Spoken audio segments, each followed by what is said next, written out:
Sana magandang araw para matuto. Welcome back sa YouTube channel natin. Ako po si Architect Ed. Ang pag-uusapan natin ngayon ay yung example ng application ng paggamit ng drywall sa mga walls. Ano ba yung pwedeng maging itsura kapag ginamit nating alternative sa concrete hollow blocks, ang drywall. At tingnan natin to.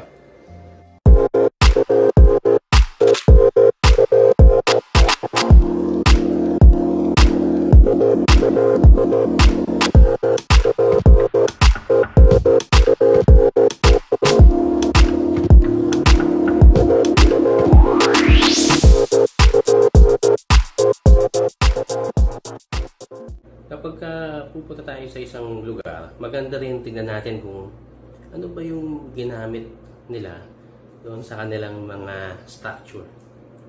Ako yan ang ginagawa ko. Kagaya ngayon, dito kami sa isang resort sa Calamba. Itong 88 Hot Spring Resorts. At dito sa hotel room nila, bago ako pumasok, tignan ko, gumana yung aking pagiging architecture at construction geek. At tignan ko yung kanilang mga ginamit na material, finishing, dito sa kanilang mga rooms. At particular nga itong room na ito, hindi sila gumamit ng hollow blocks, hindi sila gumamit ng nakasanayan nating pinalitadahang pader. Ano ang ginamit nila? Matututo tayo dito kasi pwede nyo rin itong gawin o gamitin sa mga projects ninyo. At guaranteed na makakatipid kayo. Ano ito? Ito yan. Okay, pag tinignan mo itong mga pader niya, parang solid no? Parang solid. Ayan. Pero kapag kakinatok mo yan,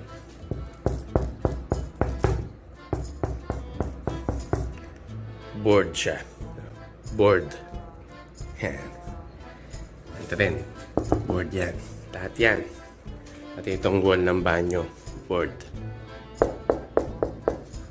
Hindi siya solid. Yan. Anong material yan?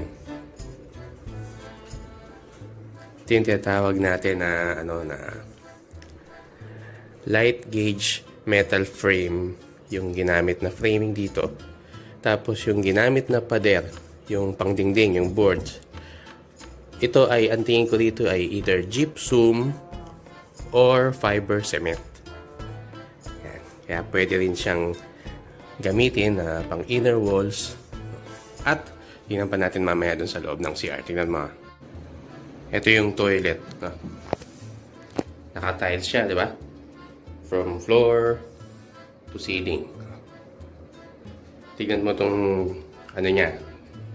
Itong pader niya.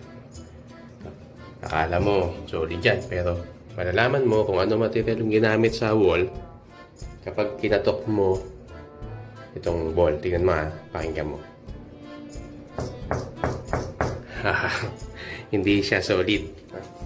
Ang ginamit dyan, board din. Board. So, it's either fiber cement board din yung ginamit doon o kaya gypsum board. Ayan. So, pwede rin siyang i-tiles. Pwede rin siyang i-tiles. Pwede siyang i-screw. No?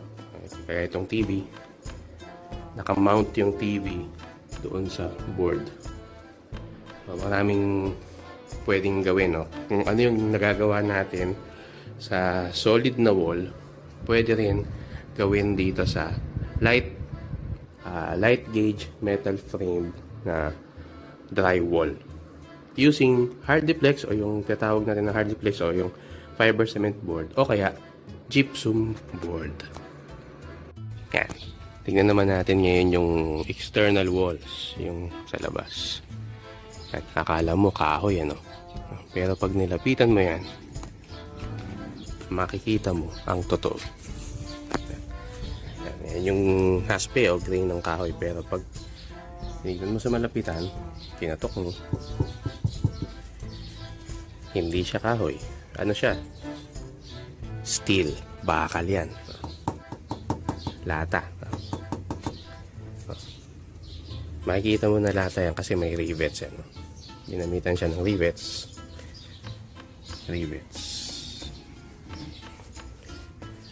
Ayun. Diba?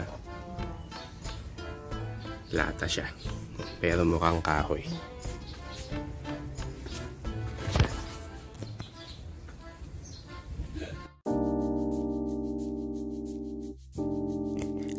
Since nasabi ko na rin naman na nandito tayo sa 88 Hot Spring Resort, papakita ko na rin sa inyo yung iba pang eksena rito, iba pang views. No? Ang ganda nitong resort nito, hot spring ang mga pool, at ang backdrop mo ay Mount Makiling. At kung gusto mong malaman ang kanilang rates dito sa resort na ito, meron silang Facebook page. Kaya i-visit mo lang yung Facebook page ng 88 Hot Spring Resorts. Enjoy!